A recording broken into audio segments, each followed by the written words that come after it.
Chaque année, nous avons un événement international pour la communauté mondiale de la méditation chrétienne, le séminaire John Main Seminar, qui est hosted, qui est accueilli chaque année par un différent pays.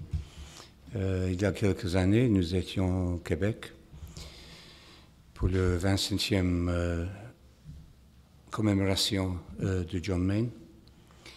Et cette année, nous étions à Bruges, en Belgique.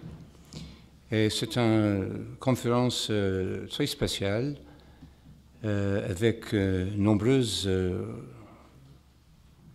présenteurs sur les différents aspects de la crise mondiale, de la crise globale de notre temps. Nous avions par exemple Charles Taylor, le philosophe québécois, et Herman Van Rompuy, ancien président, le premier président de la Commission européenne. Les autres gens qui représentent les points de vue de l'économique, la science, la médecine, le médecin, médecine,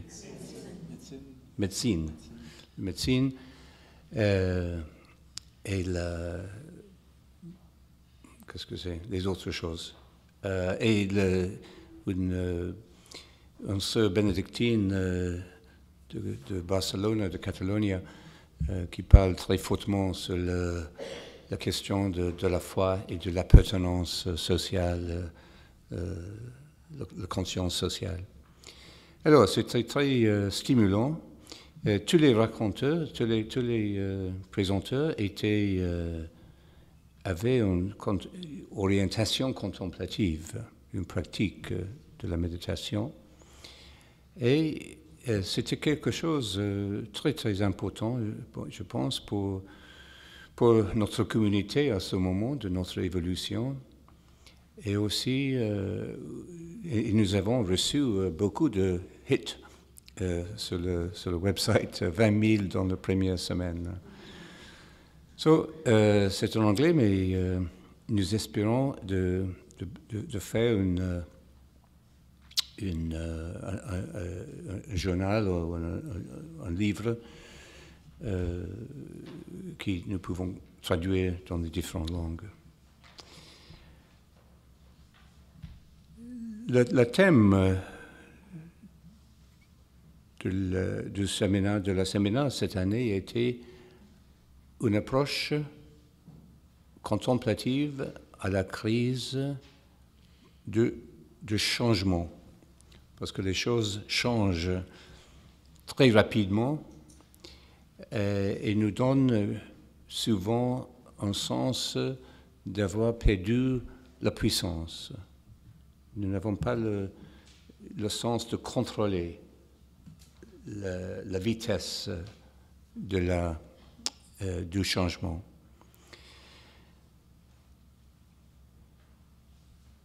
Et nous avons besoin de la sagesse. Dans une crise, il y a beaucoup des experts qui ont des solutions, qui ont des analyses de la situation. Et nous vivons dans un monde très noisy, très bruyant, avec les explications, avec les solutions, avec le conflit, les différentes idéologies. Et c'est nécessaire que nous discutons, et que nous avons un débat, un discours public intelligent et varié. Mais on a besoin essentiellement de la sagesse. La plupart des gens ne pensent pas que la religion en général et l'Église en particulier, est une source de la sagesse. Au lieu de cela, ils pensent que la religion est l'apanage,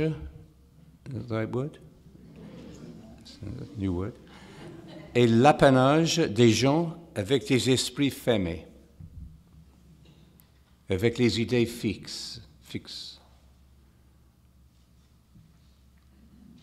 Un lieu de dogmatisme, de fondamentalisme, une moralité rigide, caractérisée par la condamnation, de la suppression des énergies humaines. Un lieu de la conformité, non une libération de l'esprit créatif. Pour nous qui sommes religieux, c'est quelque chose de très, très triste que notre religion et la religion organisée, la religion institutionnelle, traditionnelle, est généralement rejetée de cette manière. C'est le fait. C'est notre situation. Mais qu'est-ce que c'est la religion selon Jésus? D'abord, c'est moins important que l'expérience de l'intériorité, le cœur, et également l'expérience de notre voisin, de notre relation avec les autres.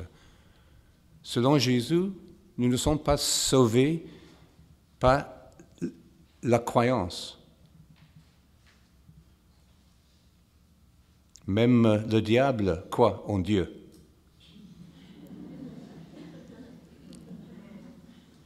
Nous sommes sauvés par l'amour.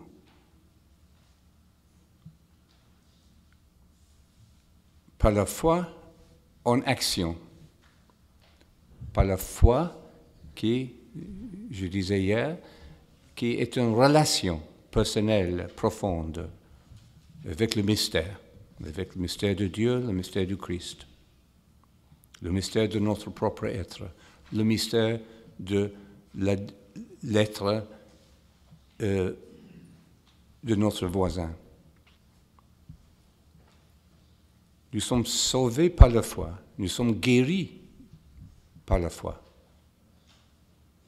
Dans tous les miracles guérisants de Jésus, il disait « Allez en paix parce que vous êtes guéris, votre foi s'est sauvée. »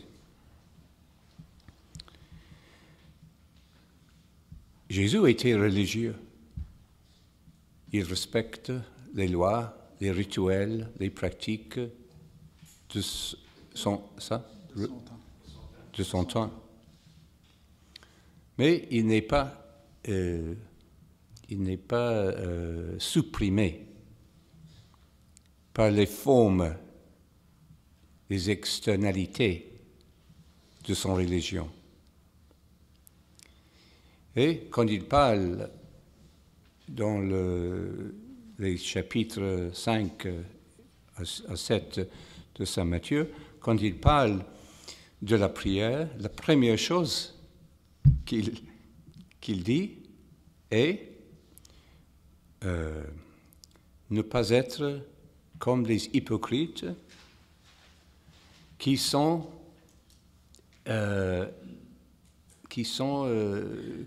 perdus dans l'externalité de la religion. Mais quand vous priez, entrez dans la salle intérieure. La présence de votre cœur. Oui, la présence, une salle, l'espace, what's the word? La chambre intérieure. Et priez là. Quand vous priez, n'utilisez pas trop de mots parce que Dieu comprend dont ce que vous avez besoin avant que vous demandez. Dieu est Dieu. Quand vous priez, n'inquiétez pas. Okay? Laissez vos angoisses, vos problèmes. Quand vous priez, concentrez. Faites attention à la présence du royaume. Et quand vous priez, restez dans le moment présent.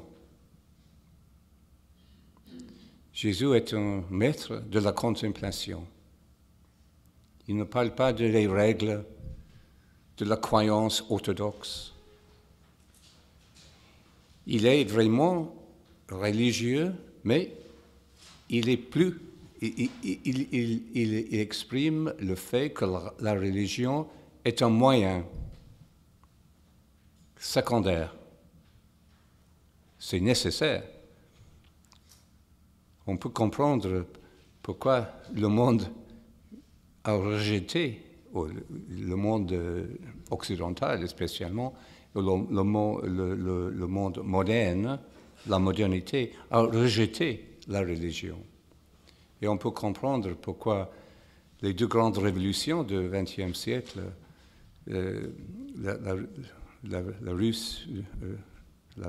révolution russienne, et français, et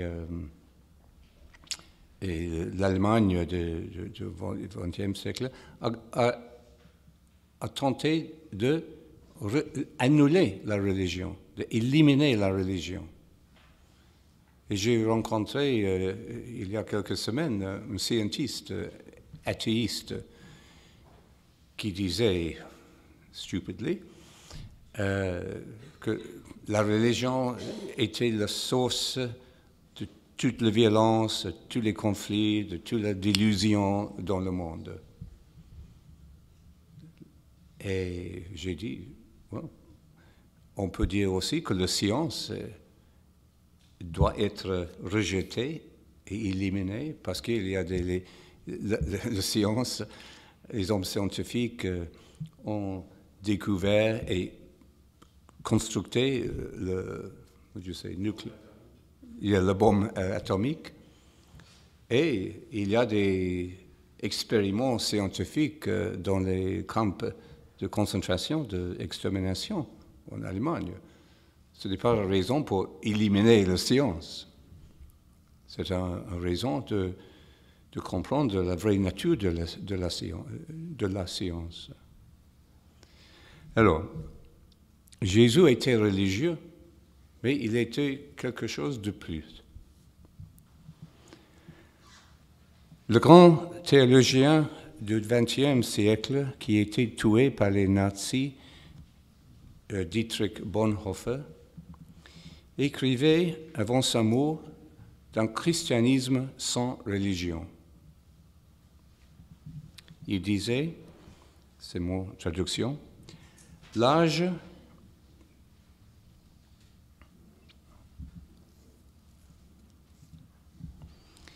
je me...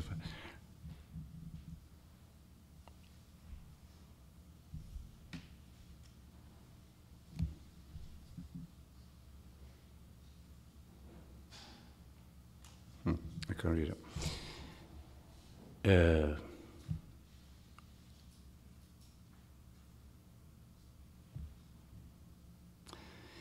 Il demande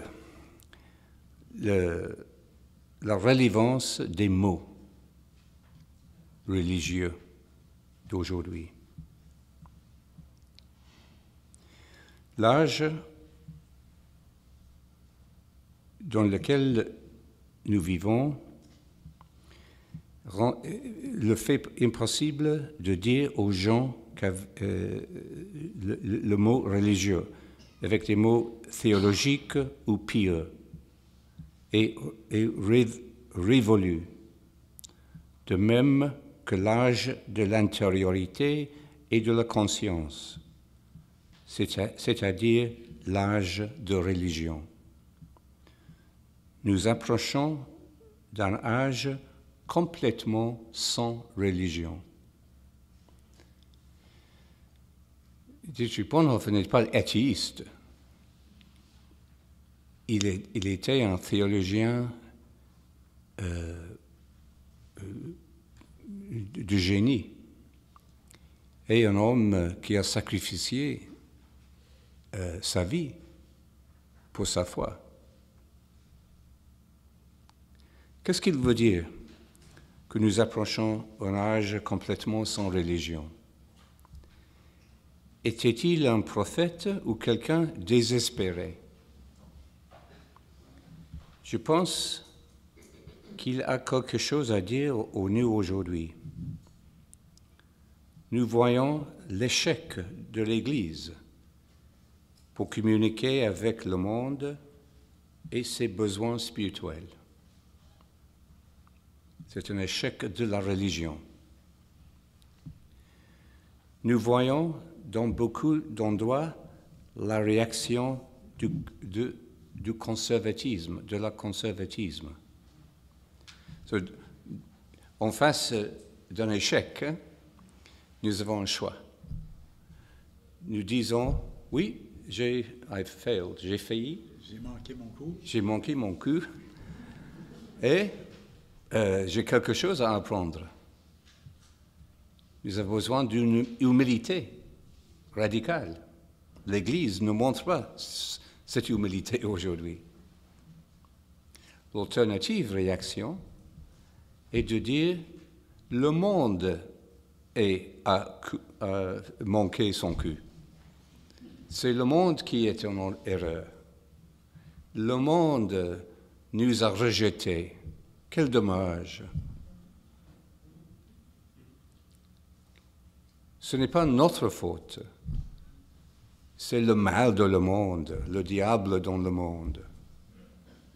Ça, c'est une réaction humaine, mais ce n'est pas une réaction chrétienne ou vraiment religieuse. C'est une religion fausse. Le type de la religion condamnée par Jésus, explicitement condamnée par lui. La religion des hypocrites et des pharisiens. Et c'est aussi la religion condamnée par le pape François. Expliquement. Et pour cette raison, le pape lui-même, le chef de cette religion, de notre institution religieuse, et on combat, hein? Il combat avec les forces très sauvages contre lui. Les cardinaux qui prient pour son mort. Il y a des cardinaux qui prient pour la mort du pape. Oui, la mort du pape. Not for his love, but for his death. So,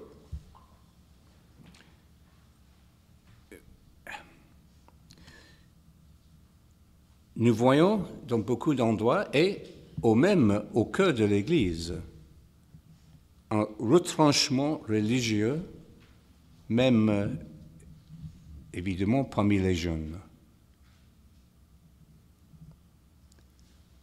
Tous les diocèses parlent aujourd'hui. Comment est-ce que nous allons relier avec les jeunes? Comment est-ce que nous pouvons les inviter pour venir à l'Église encore? Et même pour notre communauté, ici au Québec. Il y a un grand défi. Comment de communiquer, et pas seulement de communiquer pour trouver les choses, je sais, le commercial ou de advertising, la publicité, mais de comment est-ce que nous pouvons être quelque chose? Comment est-ce que nous pouvons... Et c'est différent parce que, comme nous savons, cette génération, moins de 40, moins de 30, certainement, sont dans un différent espace. Ils ne pensent pas comme nous. Ils n'agissent pas comme nous. Ils ont différentes langues, un différent sens d'appartenance, un différent sens d'identité. La religion, comme nous le savions, est passée. La chrétienté, I think this is Christendom, yeah? Chrétienté est finie. Mais, comme Charles Taylor, qui était à notre séminaire, disait, plusieurs formes de chrétienté ont déjà été anéanties. Ce n'est pas la première fois que l'Église, que la chrétienté était tuée ou était anéantie. Il disait que notre but n'est pas de redevenir, ou de devenir de nouveau plus grand, plus puissant, de restaurer. Il y a beaucoup de jeunes prêtres aujourd'hui qui sont, je sais, ordonnés. Ils ont été ordonnés pour la restauration de l'Église tridentine. J'ai parlé à un évêque récemment.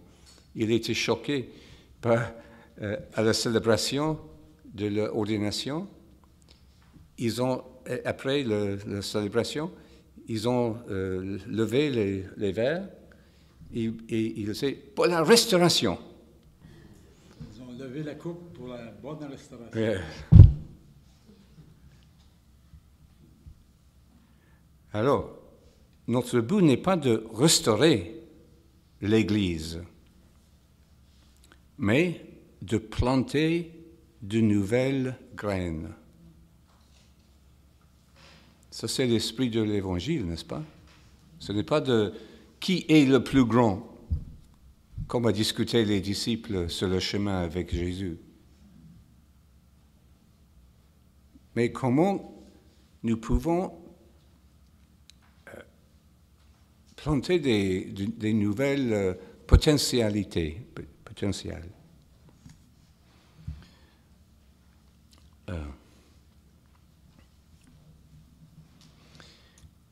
Et comment pouvons-nous révéler l'Église comme une source de sagesse pour un monde devenu fou? Peut-être que vous trouvez cela choquant.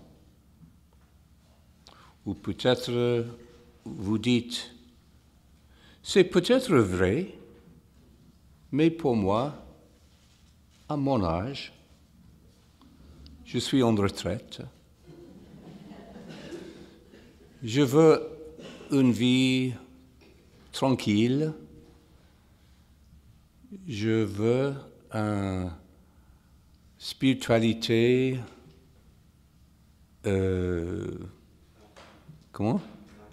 tranquille. Et je ne veux pas avoir les nouvelles des guerres et les rumeurs de la guerre dans le monde, dans l'Église. Je préfère de rester avec ce que je sais.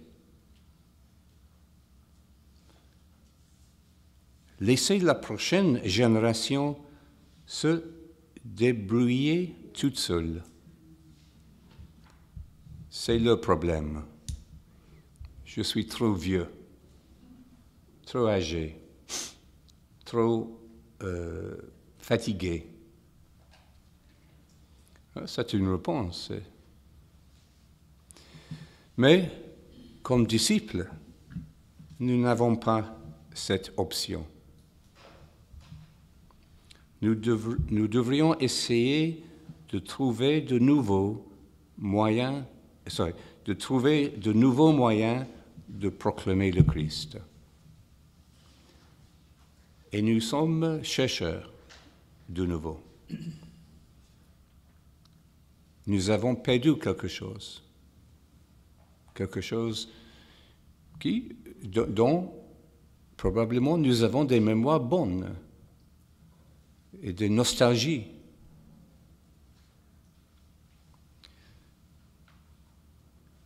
Selon Charles Taylor, qui parlait à Bruges, le monde aujourd'hui contient et les habitants et les chercheurs, comme ça, les dwellers and seekers. Les habitants qui ont un sens d'appartenance, qui acceptent une institution, une tradition avec ses fautes,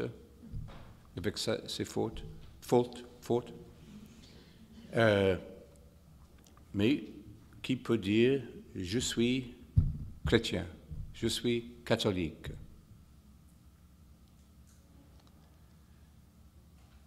Les chercheurs, et la plupart du monde aujourd'hui sont les chercheurs, n'ont pas une identité comme ça. Et ils ne cherchent pas une identité. Ils ne veulent pas une identité, une étiquette.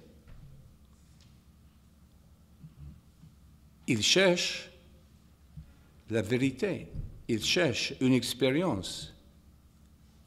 Ils sont souvent confus. Ils cherchent dans une manière non productive. Néanmoins, ils cherchent. Mais on peut avoir les gens qui sont les deux, habitants et chercheurs. Et je pense que nous sommes ce type.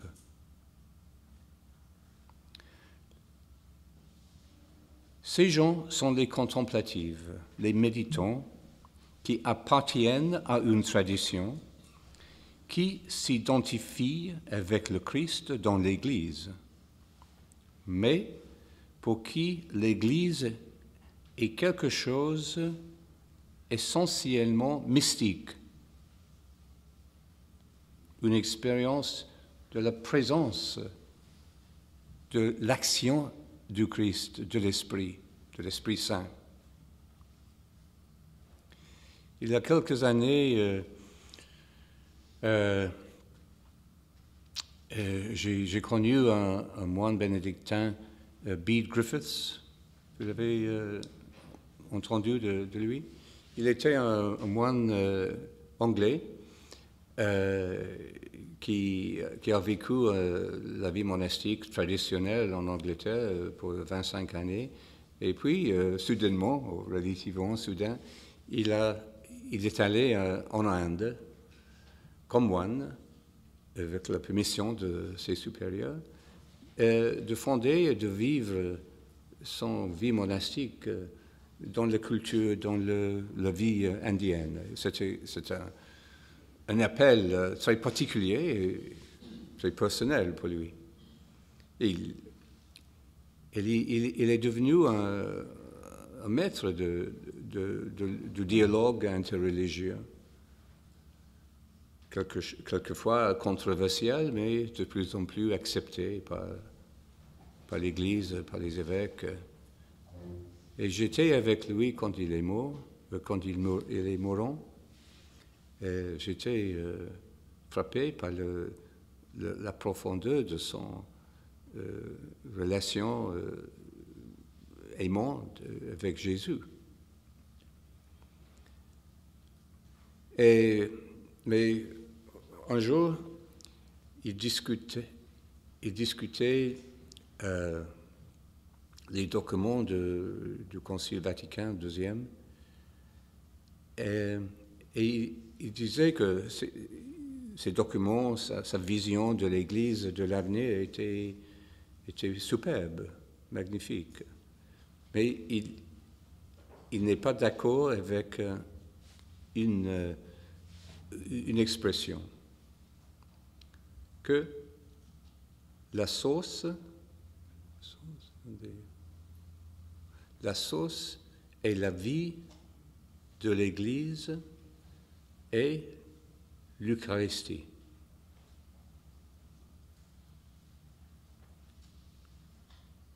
Pour les catholiques,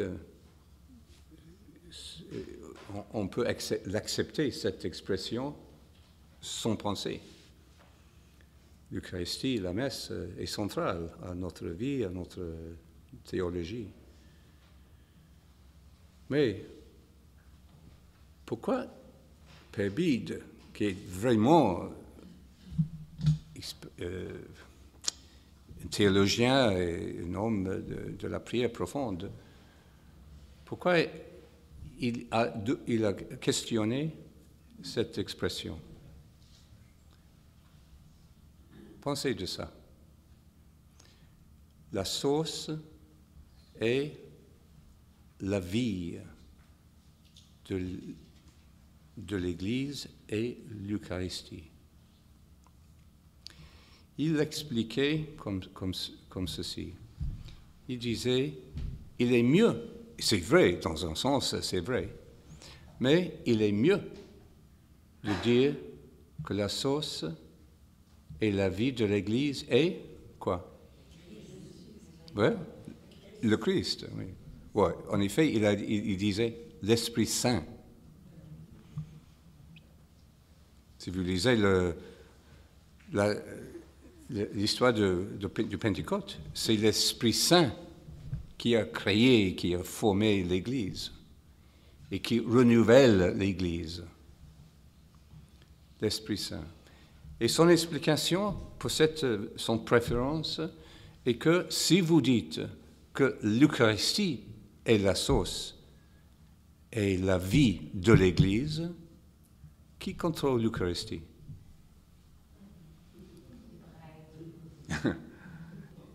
Qui contrôle la forme, les doigts, les règles de l'Eucharistie? Qui rejette quelqu'un, comme les mariés, comme les couples divorcés et remariés, qui sont interdits de participer, de recevoir la communion? Ce n'est pas l'Église dans un sens mystique, mais l'Église dans le sens institutionnel, juridique. Évidemment, on a besoin d'une institution, on a besoin d'une bureaucratie, et des règles. Mais ce n'est pas la vérité la plus profonde. Et c'est un moyen de retenir le pouvoir sur le spirituel, de contrôler l'esprit. Mais si vous dites l'Esprit Saint est la source et la vie de l'Église, vous avez quelque chose de différent. Vous êtes dans un lieu où la liberté est présente. Et c'est frightening. Hein? C'est même épeurant. Oui. C'est dangereux. Mais voyez le pape François. Il a une liberté de l'esprit, n'est-ce pas?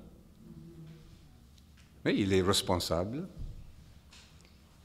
Il essaie de contrôler l'Église, toutes les institutions, tous les conflits dans l'Église. Alors,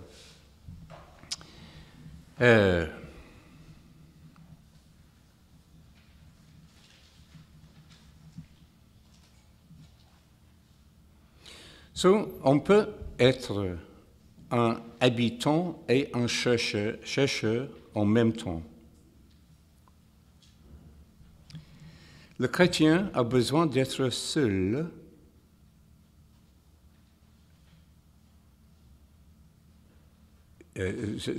selon Bonhoeffer,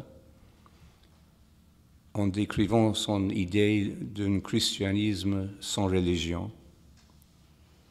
Le chrétien a besoin d'être seul pendant une période déterminée de chaque jour, pour méditer sur les Écritures et pour prier. Les deux choses. Ce n'est pas en compétition, mais c'est deux aspects. La réflexion, la lecture des Écritures et la prière. Même durant les périodes de sécheresse et d'apathie spirituelle. Does that sound familiar? Période de désert, de sécheresse et d'apathie. Peu importe la forme de prière que nous adoptons ou le nombre de mots que nous utilisons.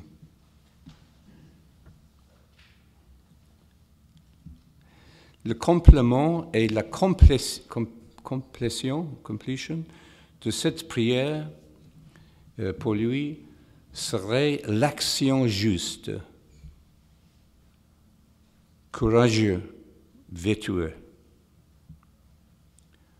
Un jour, il disait, il y aura une nouvelle langue du christianisme, peut-être une langue non religieuse,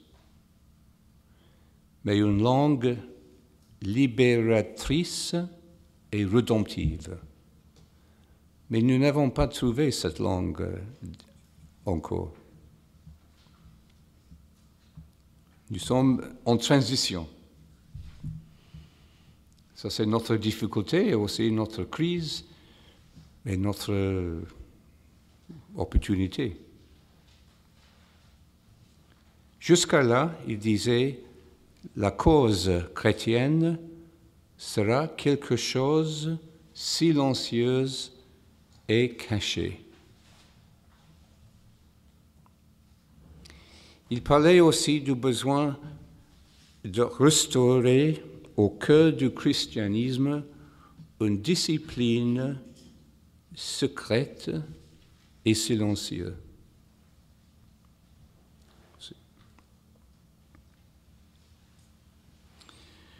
Donc, je pense que nous pouvons comprendre pourquoi dans l'Église actuellement, il y a en même temps une soif pour la contemplation et un rejet de la contemplation. Parce que la contemplation est le fruit de la méditation. La contemplation est dangereuse pour les institutions, pour les mentalités des systèmes du pouvoir. Si vous méditez avec votre curé chaque semaine, c'est merveilleux. Et je connais beaucoup de prêtres qui méditent chaque semaine dans les groupes des méditants dans leur paroisse et qui permet les laïcs de guider ou de mener la session de méditation et ils restent dans la salle pour prier, pas de présider.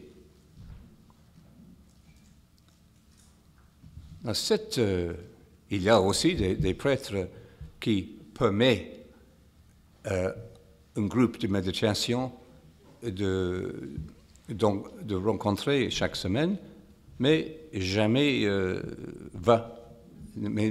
va jamais. Il ne participe pas dans le OK. Et il y a des prêtres qui refusent un groupe de méditation pour des raisons non expliquées. Ça c'est l'Église aujourd'hui. Mais qu'est-ce que vous pensez est plus représentative de l'Église de l'avenir? L'Église envisagée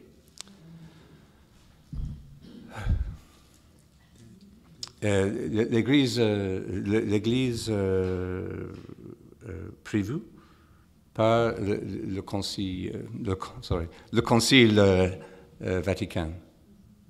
C'est évidemment l'Église où le prêtre peut prier en silence avec les laïcs de son communauté, sans la nécessité de présider toujours.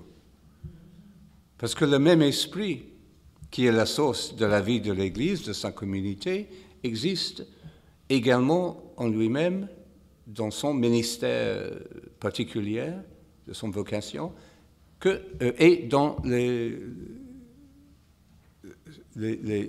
autres. Et la relation entre ce type de prêtre et les laïcs serait très différente que l'autre. L'autorité du leader de la paroisse, du prêtre, n'est pas amenuisée. Au contraire, c'est renforcé et est devenu quelque chose de mature, quelque chose de moderne, quelque chose d'honnête. Et nous vivons dans une période de scandale et de la honte d'une Église où il y a beaucoup des incidents d'abus des enfants, mais aussi de la hiding,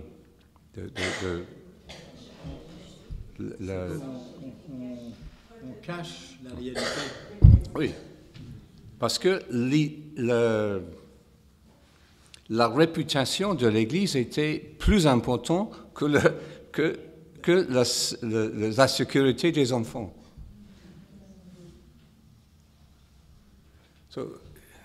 Évidemment, nous sommes en crise, mais nous n'avons pas confronté la vraie nature de cette crise. Et la solution n'est pas seulement les règles de protéger les enfants. C'est nécessaire, mais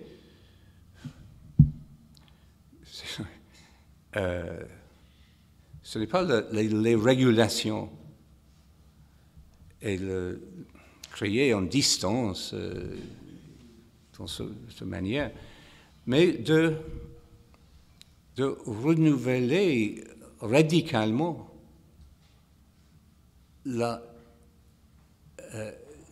l'identité et la fonction des prêtres, des religieux dans l'Église. En effet, peut-être ce n'est pas nécessaire parce que les prêtres disparaissent. Peut-être c'est seulement une question d'attendre. J'ai été étonné quand je parle avec les évêques qui parlent de son crise, le manque des prêtres. Il n'y a pas aucune de réponse alternative. Les évêques n'ont aucune réponse alternative à cette quête de manque versus la vocation. Ils sont d'ailleurs. Je vais régulièrement, quand je puis, à une île où ma mère était née en Irlande. Et quand je suis là, je célèbre la messe pour le prêtre qui vit dans le mainland. Et je parlais avec lui récemment et j'ai dit, il y a plusieurs hommes et femmes sur Bear Island, sur l'île, que vous pouvez traîner, vous pouvez autoriser de célébrer pas la messe actuellement, mais certainement un service de communion. Ce n'est pas une option pour le diocèse. C'est incroyable. Ouais. Sans imagination.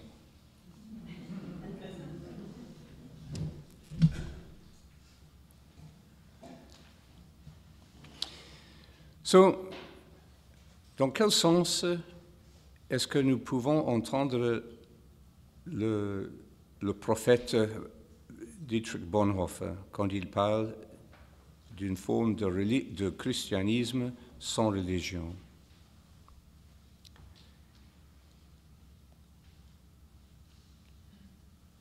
Rappelez les mots de le livre de Révélation, Apocalypse. Une description de la vie, de la Jérusalem célestielle, céleste. Jérusalem céleste. Il disait, mais j'ai vu aucun temple dans la cité, car le Seigneur, Dieu le Tout-Puissant, et l'agneau en sont le temple. C'est dans le ciel, il n'y aura pas la religion. Nous n'avons pas de la religion, parce que nous aurions arrivé à le but de la religion. Et la ville, la cité, n'a pas besoin du soleil ni de la lune pour briller sur elle, car la gloire de Dieu illumine la cité et l'agneau en est la lampe. Nous ne sommes pas arrivés encore à la Jérusalem céleste. Où have-we? Où sommes-nous là déjà, dans un sens? Peut-être nous sommes arrivés à ce moment dans un sens. La religion, le christianisme, comme source de sagesse, nécessite le silence, la contemplation, la prière pure, comme décrit par les premiers maîtres de l'Église et par toute la tradition contemplative. Comment faire? Et pour une consolation, je puis vous dire qu'il y a beaucoup des évêques, des archevêques et quelques cardinaux qui comprennent la centralité de la contemplation dans la crise de l'Église contemporaine. Il le comprend et il encourage les mouvements comme nous-mêmes de restaurer, pas l'Église ancienne, mais de restaurer l'expérience, la dimension de la contemplation au cœur de l'Église. Mais comment faire?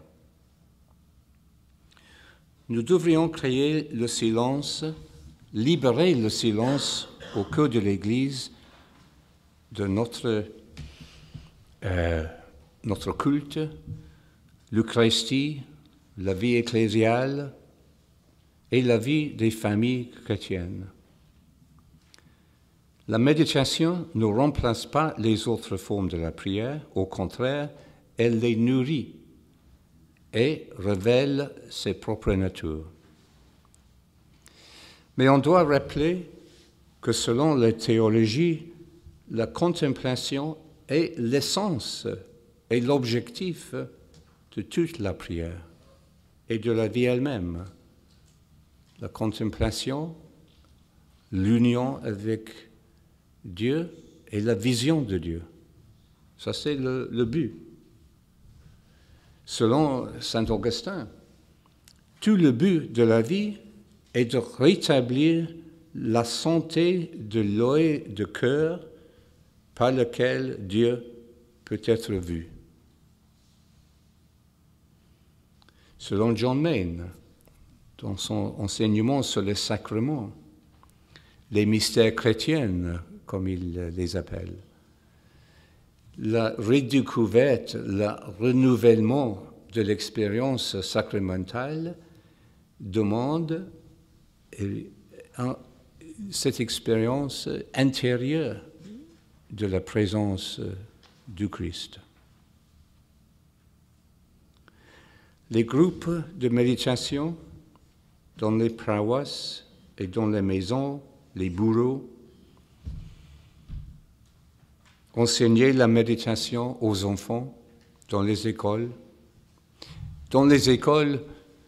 catholiques et non catholiques, ou les écoles catholiques qui ont une très petite minorité des pratiquants.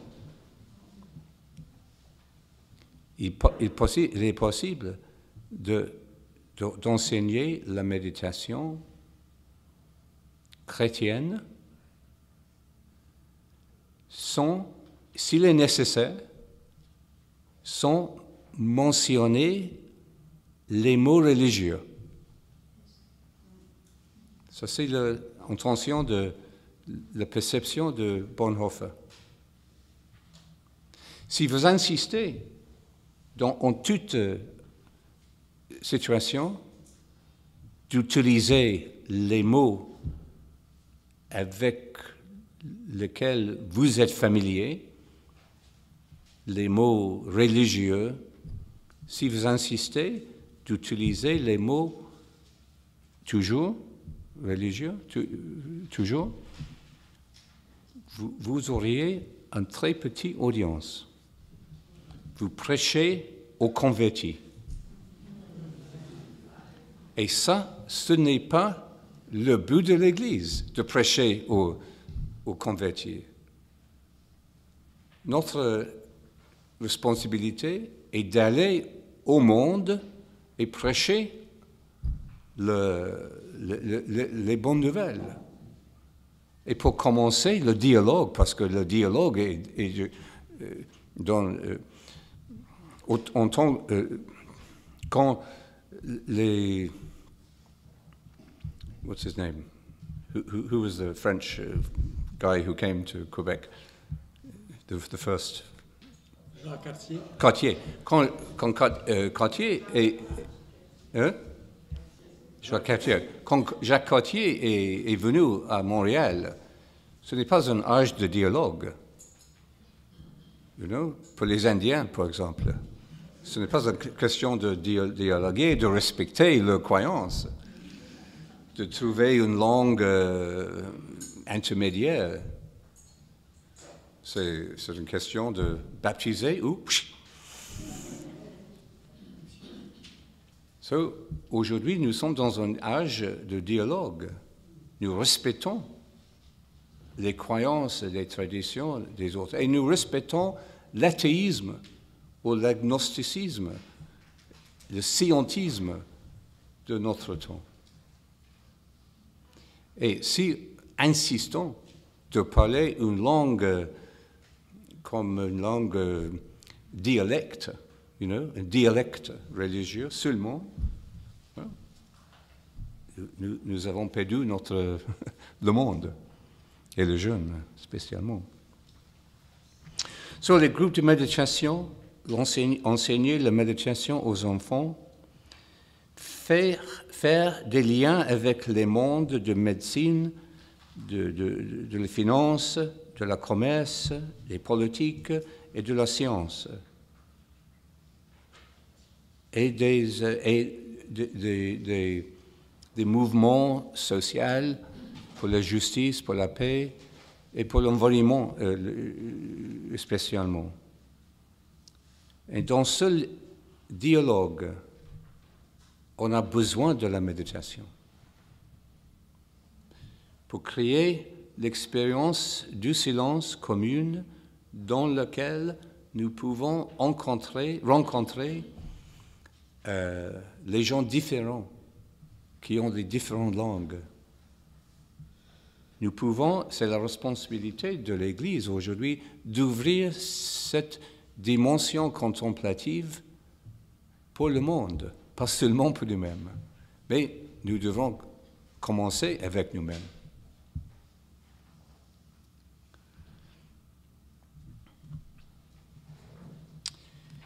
Le silence, pour nous, est une expérience de la communauté.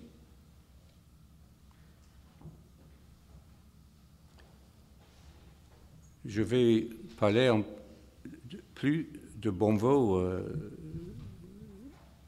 aujourd'hui. Bonneveau sera un lieu de silence et de dialogue. Nous expérimentons cette dimension communale du silence dans les retraites. C'est très important que nous assemblons ensemble pour les périodes du silence ensemble. Et nous respectons le silence. Je vous garantis que si nous étions absolument silencieux pendant cette retraite, que n'importe quelle jeune personne de rue Sainte-Catherine peut venir ici et il ou elle sera très frappé par ce qu'il entend et ce qu'il ne pas entend. C'est le moyen de proclamer l'évangile la plus puissante aujourd'hui. Avoir une attention consciente aux détails, parce que quand nous sommes en silence, par exemple, dans les retraites, nous avons, dans les retraites bouddhistes, par exemple, il y a beaucoup de règles. Les règles pour la préservation, pour la création, pour le respect, pour le silence, pour cette attention. Les détails, par exemple, ne pas porter les sacs dans la salle de méditation, spécialement les sacs plastiques. OK? N'entrez pas dans la salle après la méditation a commencé, parce que vous dérangez les autres. Parce que le silence est sacré. Si un prêtre célèbre la messe, vous n'interrompez pas lui pendant la consécration. Oh mon père, vous avez un message. Contrôlez votre tout et mouvement durant la méditation. Sentir le silence comme un lieu spirituel, un espace sacré où nous sommes très proches et très intimes avec nos voisins. Pratiquer ce que saint Benoît appelle tacitonitas en latin, taciturnité, c'est-à-dire, disons, seulement ce qui doit être dit.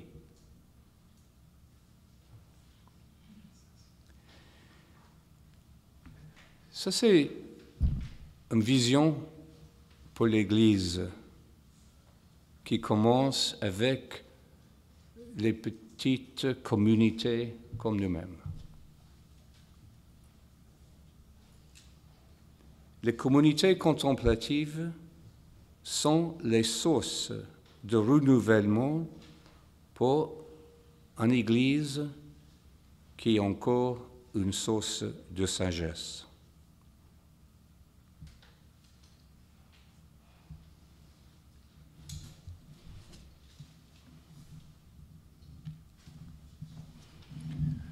Finissons avec ces mots de la Révélation.